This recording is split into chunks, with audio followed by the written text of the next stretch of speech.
Rumaini harus kembali ke rumah karena tidak bisa berobat lagi di rumah sakit umum daerah. Warga Indramayu peserta BPJS penerima bantuan iuran atau PBI ini tidak bisa mendapat layanan kesehatan karena kepesertaan BPJS PBI miliknya dinyatakan nonaktif.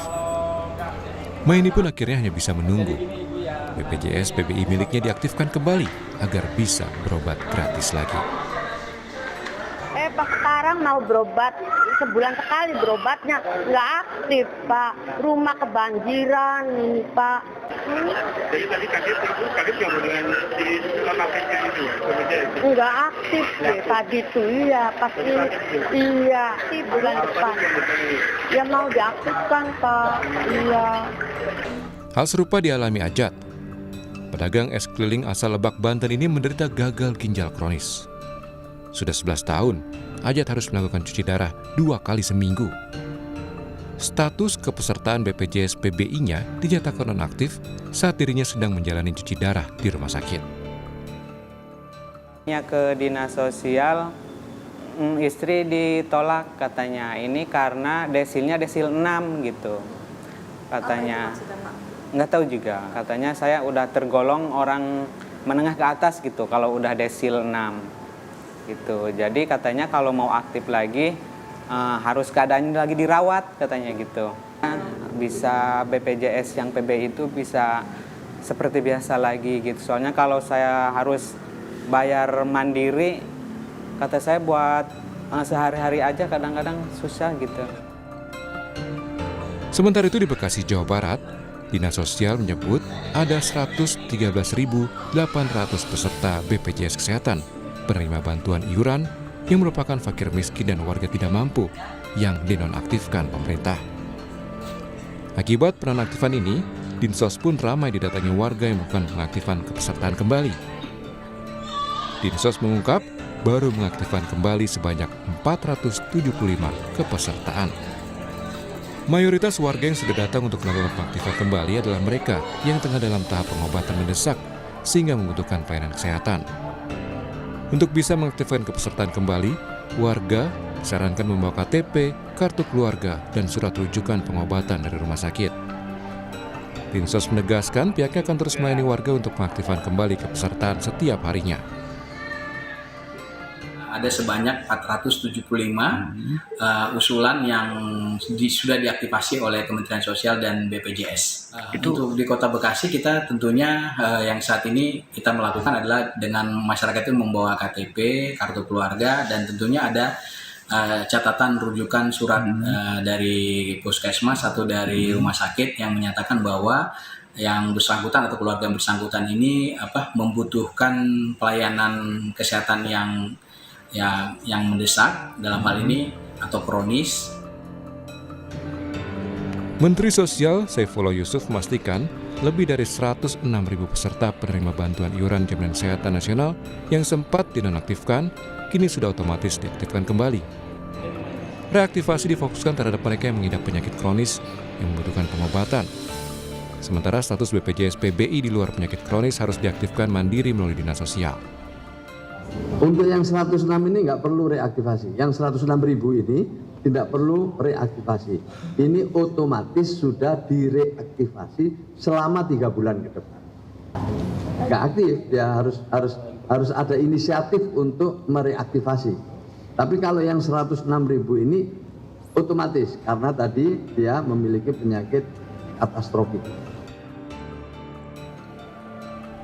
Reaktivasi kepesertaan PBI JKN bersifat sementara selama 3 bulan ke depan sambil menunggu hasil verifikasi lapangan. Tim Liputan Kompas TV. Saudara, bagaimana update proses pengaktifan kembali BPJS penerima bantuan iuran? Apakah hanya yang perlu pengobatan mendesak saja? Lalu apa solusinya supaya hal ini bisa cepat selesai? Kita bahas bersama Kepala Dinas Sosial Kota Bekasi, Robert Siagian, dan Koordinator Advokasi BPJS Watch, Timbul Sregar. Selamat pagi Pak Robert, selamat pagi Pak Timbul. Selamat pagi Pak Kadis, Pak Okta. Robert. Assalamualaikum warahmatullahi wabarakatuh. Waalaikumsalam warahmatullahi wabarakatuh. Saya ke Pak Robert dulu. Pak Robert, kalau tadi dalam pengantar kan Mensos bilang sudah ada 106.000 yang sudah direaktivasi, berarti artinya sudah bisa digunakan kembali. Nah, kalau di Kota Bekasi sendiri, sudah ada berapa peserta BPJS penerima bantuan iuran yang sudah diaktifkan kembali, Pak? Apa saja syarat yang bisa dilakukan masyarakat untuk bisa diaktifkan kembali? Ya, terima kasih Mbak Okta, pemirsa Kompas TV yang berbahagia. Kami di Dinas Sosial Kota Bekasi menindaklanjuti proses aktivasi terhadap penonaktifan peserta BPJS SPBI JK atau APBN ini sejak tanggal 2 Februari sampai dengan kemarin tanggal 11 Februari. Kita sudah menerima pengajuan masyarakat sebanyak 922 dan sampai dengan kemarin malam sudah disetujui oleh Kemensos sebanyak 907, Mbak Okta. Jadi memang proses ini terus berjalan tentunya bagi masyarakat yang saat ini betul-betul membutuhkan untuk pelayanan. Itu yang kami lakukan terus pelayanan, dan masyarakat itu datang ke Dinas Sosial Kota Bekasi dengan membawa KTP tentunya, kartu keluarga dan surat rujukan tadi sebagaimana yang sudah disampaikan. Dan kami melakukan input ke dalam sistem aplikasi SIKNG, nah, akan diproses oleh Kemensos dan disetujui dalam prosesnya. Demikian Mbak Okta. Oke, Pak Robert, tadi sudah ada 907 yang sudah disetujui. Nah, ini mereka yang dalam kategori mengidap penyakit katastropik atau sudah kronis, atau ada juga Pak yang mengajukan tetapi memang tidak termasuk dalam penyakit kronis itu tadi, atau misalnya ada, kalau tadi kita juga sempat melihat ada yang mengeluhkan masuknya ternyata di desil 6, artinya masih dalam golongan menengah ke atas gitu, masih bisa BPJS Mandiri. Ini seperti apa Pak kondisinya? Ya, terima kasih Mbak Okta. Memang di Kota Bekasi saat ini yang datang banyak warga masyarakat itu adalah memang yang sedang dalam perawatan. Atau memang dia ada terkait dengan penyakit kronis tadi. Namun ada juga warga masyarakat yang tentunya juga yang mengajukan, makanya tadi dari 922 itu kan baru 907. Jadi memang ada juga yang mengajukan memang dia ada di desil 6 sampai dengan 10. Nah, inilah yang perlu juga diketahui oleh masyarakat bahwa memang proses penonaktifan ini adalah dalam rangka pemutahiran data. Nah, inilah memang verifikasi data yang dilakukan. Nah, untuk di Kota Bekasi tentunya kita proses yang ada di desil 6 dan desil 7 sampai dengan desil 10 ini tentunya yang akan diverifikasi lapangan, dimutakhirkan ke depan. Mudah-mudahan kalau memang kondisinya memang betul-betul memang adalah masyarakat tidak mampu yang rentan miskin, tentunya nanti akan bisa diaktifasi kembali. Itu. Oke, saya ke Pak Timbul. Yang Kota Bekasi. Iya, oke, saya ke Pak Timbul. Pak Timbul, tadi kan dikatakan oleh Pak Robert yang direaktivasi adalah mereka yang memang sedang dalam masa perawatan. Nah, pengaktifan ini kan juga dikatakan untuk yang perlu pengobatan mendesak. Tanggapan Anda seperti apa, Pak? Ya, jadi memang kemarin sudah keluar surat keputusan Mensos nomor 24 tahun 2026 mengaktifkan 105.028 orang penderita penyakit katastropik dan kronis. Bagi bayi 645 dan yang lainnya 480. Jadi memang sekitar 106.000 seperti yang disampaikan Pak Mensos di DPR kemarin. Nah, tentunya ini baik, otomatis tanpa lagi melakukan reaktivasi ke Dinsos. Tetapi kan yang menjadi persoalan 11 juta dikurangin 106.000 itu kan juga ada yang rawat jalan yang memang membutuhkan obat. Jadi kemarin tuh saya menangani 2 kasus yang dinonaktifkan. Satu di Manado, satu di Jakarta Utara. Nah, mereka bukan kasus rawat inap. Kalau dibilang surat rujukan, pasti kan dia ada yang dari puskesmas ke rumah sakit. Tapi sekarang dia di puskesmas. Ya, jadi dia datang sakit anaknya dinonaktifkan. Nah, saya bilang ini ada surat Menkes nih. Menkes bilang rumah sakit Paskes tidak boleh ada yang menolak. Tapi dia datang ditolak. Pak, aktifkan dulu ke Dinsos Jakarta Utara. Saya bilang, dia lapor lagi. Saya bilang, ini ada surat Menkes, bacain dan sebagainya. Tetap juga ditolak, harus ke Dinsos. Saya bilang, surat Menkes mental nih di puskesmas. Nah, ini kan persoalan bahwa anaknya butuh layanan segera. Tapi ditolak oleh puskesmas. Nah, yang satu lagi di Manado, disabilitas yang butuh obat. Obatnya sudah habis, dia dia nonaktif. Nah, waktu itu langsung kemarin tuh saya langsung proaktif, langsung kontak ke BPJS Kesehatan cabang Manado, dan baik, akhirnya langsung aktif dan obat bisa diterima. Jadi nggak ada keterputusan obat. Nah, yang mau saya katakan begini, di tahun lalu itu kan memang ada di 13 juta kalau Pak Mensos bilang secara keseluruhan ya. Kalau di bulan Juli 7,3 juta dinonaktifkan, tapi 1 tahun itu ada 13. Metode pelayanan di tahun lalu, orang sakit langsung dilayani untuk diaktifkan. Dia nggak perlu ke Dinsos. Nah, sekarang bedanya dia harus ke Dinsos. Nah, ini yang terjadi dengan di kasus teman saya di Jakarta Utara, maksud saya masyarakat Jakarta Utara, yang memang tentunya akan menjadi persoalan. Dia bilang juga begini, Pak, belum tentu juga katanya disetujui, ini kan baru pengajuan. Ya ampun, saya bilang kenapa harus dipersulit? Kenapa tidak pakai metode tahun lalu yang memang dinonaktifkan, tapi kalau dia datang untuk meminta layanan kesehatan atau yang rutin minta tambah perpanjang obat, dilayanin saja. Nah, tinggal nanti itu memang dicatat aktif ya. Nah, kan persoalannya tadi saya sampaikan, surat Menkes, Menteri Kesehatan. Jadi kemarin itu kan muncul 2 surat. Surat dari Menkes dan surat dari Mensos. Kalau Mensos itu jelas berapa jumlah angkanya. Kalau Menkes hanya bilang rumah sakit dilarang menolak pasien dilarang. Tapi faktanya di tingkat puskesmas saja surat Menkes itu mental gitu. Pasien, masyarakat kita butuh kepastian untuk dilayani dulu. Jadi saya berharap sekarang yang datang dilayani dulu, aktifkan. Bagi yang sehat-sehat yang nggak datang, oke deh. Dia memang misalnya harus mendapatkan reaktivasi ke Dinsos, oke, nggak ada masalah. Memang itu kan sesuai juga dengan pasal 13 dan 14 PP 101 tahun 2012 tentang partisipasi masyarakat. Dia boleh datang untuk meminta. Nah, tetapi yang urgent adalah yang sakit. Jangan sampai seperti kemarin anak yang sakit ditolak, akhirnya dia pulang. Nah, sekarang saya lagi mau bantuin lagi dengan meminta bantuan dari BPJS Kesehatan untuk diaktifkan karena anak ini butuh. Kalau yang di Manado kemarin udah selesai.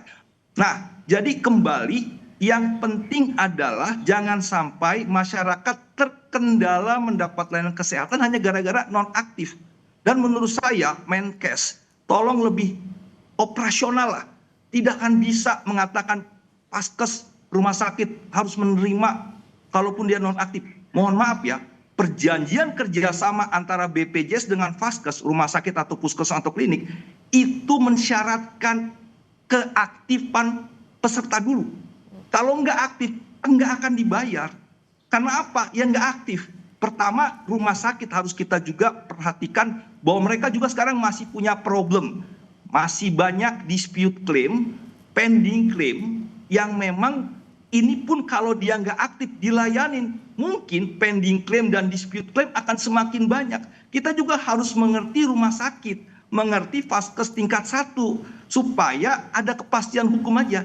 Diaktifkan dulu, baru nanti dilayani. Nggak usah ke Dinsos bagi yang sakit. Tapi bagi yang masih sehat, pasal 13 dan 14, dia datang aja nggak apa-apa. Silahkan untuk mereaktivasi dengan nanti, tadi kata Pak Robert, kakaknya dan sebagainya, nanti nggak apa-apa. Cuma yang kita yang kami harapkan, selamatkan yang sakit dulu. Baik rawat jalan yang butuh obat karena rutin dia harus minum obat, kan ada rujuk balik dan sebagainya.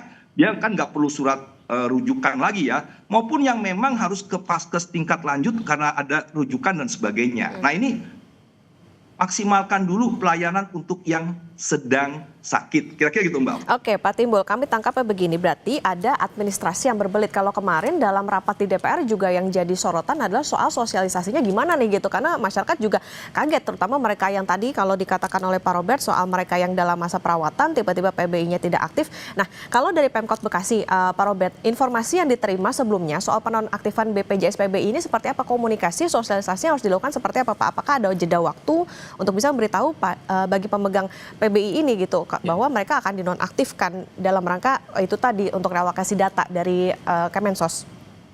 Ya, Baik Mbak Okta, untuk di Kota Bekasi memang kita menindaklanjuti dari surat dari Kementerian Sosial Republik Indonesia. Nah, kita juga melakukan sosialisasinya melalui media sosial pemerintah. Kita juga menyampaikan melalui RT RW, dan tadi malam juga kita baru melakukan juga sapa warga yang diprakarsai oleh Bapak Wali Kota. Kita menyampaikan kepada seluruh RT RW di Kota Bekasi melalui Dinkes, BPJS, dan Dinas Sosial, proses-proses yang bisa dilakukan masyarakat dalam aktivasi seperti yang tadi disampaikan Pak Timbul. Memang di Kota Bekasi kita melihat Pak, ada dua hal, mohon izin Pak Timbul, di Kota Bekasi selain BPJS PBI JK, di Kota Bekasi juga kita punya BPJS PBI APBD Pak. Jadi pada masyarakat tadi yang memang mendesak, yang belum bisa diaktifasi secara nasional, pemerintah Kota Bekasi juga melakukan langkah cepat dengan melalui PBI APBD Pak. Sehingga mudah-mudahan di Kota Bekasi bisa kami cover sehingga masyarakat tidak perlu panik karena pemerintah tetap hadir untuk melayani. Demikian Pak Timbul. Ya, betul Mbak. Oke, Pak Timbul. Ya, jadi kan begini, memang ketika rapat kemarin DPR dengan pemerintah kan sebenarnya nggak begitu clear ya. Clear jelasnya gimana. Yang diaktifkan 3 bulan itu siapa? Apakah memang yang 106.000 kata Mensos, kata Menkes 110.000, atau yang 11 juta? Kan nggak clear. Nah, kemarin baru keluar surat dari SOS bahwa yang diaktifkan otomatis itu yang 106, dari 105, 465, 645 dengan 480 orang dewasa. Nah, ini tentunya yang menjadi rujukan bagi para paskes yang bahwa yang diaktifkannya ini. Kalau yang 11 juta dikurangin 106 ini nggak ada kepastian. Nah, tetapi kan fakta di lapangan adalah orang yang 11 juta dikurangin 106.000 ini ada yang ke dokter, ada yang ke puskesmas. Nah, ini yang harus diberikan kepastian. Jadi menurut saya yang lebih maju tuh Mensos, Menkes hanya mengungkap yang paskes tidak boleh menolak. Paskes itu harus kita mengerti juga, jangan sekedar hanya slogan tidak boleh menolak, aktifkan dulu baru dilayani. Nah, saya sangat senang dengan Pak Robert tadi bilang bahwa kalaupun PBI JKN itu tidak, maka dia diambil PBPU daerah. Betul. Nah, cuman masalah gini, kalau saya angkat jempol lah sama Bekasi. Cuman Pak, di daerah lain Pak, dengan transfer ke daerah berkurang 200 triliun, itu juga menjadi persoalan bagi fiskal daerah, APBD membiayai PBPU daerah tadi Pak. Malah justru ada beberapa daerah yang saya amati ya, yang kemarin kasus yang di Kabupaten Pali, 40.000 masyarakat dinonaktifkan oleh Pemda karena mereka nggak punya uang lagi. Transfer dari pusat itu kan kurang 200 triliun dengan daerah-daerah lainnya. Nah, kalau Bekasi oke, tapi daerah lainnya. Makanya menurut saya sekarang yang tentunya yang kita coba fokus yang 11 juta dikurangin 106.000 ini yang memang kalau sakit langsung. Nah, kalau APBD mampu dan cukup fiskalnya, oke bisa dialihkan. PBI JKN dilarikan ke PBPU daerah yang dibayar oleh si Pemda, nggak lagi oleh si APBN. Nah, ini tentunya kolaborasi yang harus dicontoh oleh Pemda-Pemda lain, contoh Bekasi yang memang dia bisa mengalihkan ke PBPU daerah. Tetapi memang kalau fiskal daerahnya cukup. Nah, kalau ada yang tidak cukup, dia juga malah menurunkan, bukan malah menambah. Nah, PBI JKN lah yang harus mengambil alih. Saya berharap seperti tahun lalu, memang ada penonaktifan sampai 13 juta. Cuma memang selama 3 bulan ini yang sakit dilayani saja dulu dengan proses pendataan. Sehingga orang sakit, kita nggak tahu jadwal kalendernya. Hari ini sehat, mungkin lusa akan sakit. Nah, kalau dia nanti sakit disusahin dengan ke Dinsos lagi seperti pasien kemarin yang di Jakarta Utara, dia akan sulit gitu. Makanya aktifkan saja, tinggal kontak BPJS Kesehatan, ini dinonaktifkan kemarin per 1 Februari, sekarang sakit, aktifkan. Dengan contrek aktif, langsung dilayani. Nggak ada lagi perdebatan, rumah sakit harus menerima, rumah sakit harus, nggak usahlah bernarasi seperti itu. Yang penting ada kepastian juga bagi rumah sakit. Kalau rumah sakit melayani tidak aktif, ya nanti ada pending claim lah, dispute claim lah, meningkat lagi. susah juga buat Vaskes seperti itu. Itu Pak Timbul, berarti begini, kemarin kan Menkes bilang pasien BPJS PBI dilayani aja meskipun masih dalam proses reaktivasi. Kalau tadi Pak Timbul bilang ya orang sakit nggak ada di kalender, nggak tahu kapan bisa sakitnya. Nah sebenarnya apa yang nantinya bisa jadi masalah ke depan kalau misalnya peserta yang non aktif ini tetap dilayani oleh rumah sakit, Pak Timbul? Ya, jadi kan artinya yang tadi saya bilang rumusnya kan adalah yang dilayani dengan perlindungan JKN adalah pasien aktif. Kalau Vaskes melayani yang tidak aktif, apalagi tadi bilang nanti proses reaktivasi. Kan reaktivasi kan juga belum tentu langsung 1 menit 1 detik kemudian selesai. Kan dia harus ke Dinsos lagi. Kalau Dinsosnya dekat, kalau Dinsosnya jauh, kemudian belum tentu pengajuan disetujui. Kan artinya ada ketidakpastian, sementara si pasien harus mendapatkan layanan langsung. Nah, ini yang menurut saya sekarang pakailah metode tahun lalu yang memang datang sakit aktifkan, tinggal kontak BPJS. Nah, ini yang bisa memberikan kepastian mengenai nanti 3 bulan, dalam proses 3 bulan dilakukan proses cleansing lagi atau pendataan, dilakukan. Itu kan sesuai dengan janji yang ada di DPR. Nah, saya sih hanya mau mengatakan begini, bahwa pasien yang sakit ini yang dinonaktifkan berhak atas kepastian hukum aja untuk dilayani, ya. Karena tentunya ke Dinsos mereaktivasi juga bagian-bagian hal yang mudah tadi jalannya. Nah, seperti periode lalu juga dia itu reaktivasinya kemana? Ke puskesmas saja. Jadi sekalian datang reaktivasi, nggak usah ke Dinsos. Kalau ke Dinsos kan Jakarta kemarin puskesmasnya di sini dibilang Dinsosnya agak jauh Pak. Ya udahlah jalanin aja lah. Tapi akhirnya kan belum tentu dapat juga. Yang penting sekarang lakukanlah seperti tahun lalu. Yang tahun lalu tadi saya dibilang 13 juta. Sekarang masih 11 juta. Nah, kemarin semalam saya ketemu dengan Pak Mensos dengan Pak Dirut BPJS Kesehatan di sebuah stasiun TV. Pak Mensos bilang, ya udah kita akan coba untuk mengatakan bahwa yang sakit datang ke Vaskes untuk dilayani. Ya, misalnya dia gawat darurat ke rumah sakit, terima di IGD. Kalaupun non-aktif, aktifkan di Vaskes itu, di rumah sakit itu. Tentunya dengan kerjasama langsung dengan connect ke BPJS Kesehatan supaya BPJS Kesehatan langsung contreng aktif. Kalau contreng aktif, seluruh di rumah sakit akan tercatat aktif. Nah, ini yang memang tentunya bisa lagi ngomong nantilah, berharap Pak Mensos dan Pak Menkes dan Pak Menkeu ngobrol lagi, pastikan yang sakit yang 11 juta dikurangin 106 ini, kalau sakit datang langsung aktif, nggak usah lagi mereaktivasi ke Dinsos, reaktivasi cukup di puskesmas seperti tahun lalu. Ini kan memberikan kepastian, kemudahan sehingga pasien bisa langsung dilayani. Kita nggak tahu kalau dia pulang mungkin akan lebih berat sakitnya, akan mengakibatkan korban jiwa dan sebagainya. Kita nggak tahu, tapi mudah-mudahan semoga langsung dilayani seperti itu. Oke, yang jadi sorotan adalah bagaimana sinkronisasi antar kementerian soal kebijakan tersebut. Tadi kalau Pak Timbul bilang reaktivasi harusnya cukup aja nih di puskesmas, nggak perlu ibaratnya dipingpong ke sana kemari gitu untuk masyarakat bisa mendapatkan layanan kesehatan. Nah, saya ke Pak Robert. Pak Robert, sebetulnya untuk tahapan proses pengaktifan kembali BPJS PBI ini seperti apa sih Pak? Terima kasih Mbak Okta. Untuk saat ini memang pemerintah, dalam hal ini kami di Kota Bekasi, proses aktivasi ini kan memang kita lakukan berdasarkan permohonan dari warga masyarakat.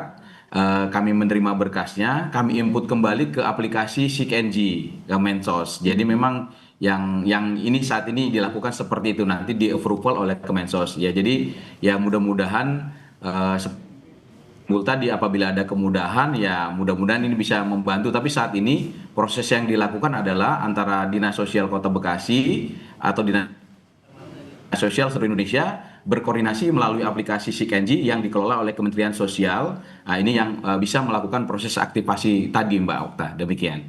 Oke, prosesnya itu berapa lama Pak? Sebenarnya untuk saat ini kita kemarin dari tanggal 2 sampai tanggal 11 kita sangat dibantu oleh Pusdakin Kemensos untuk hal-hal yang kemarin sifatnya mendesak Pak Timbul.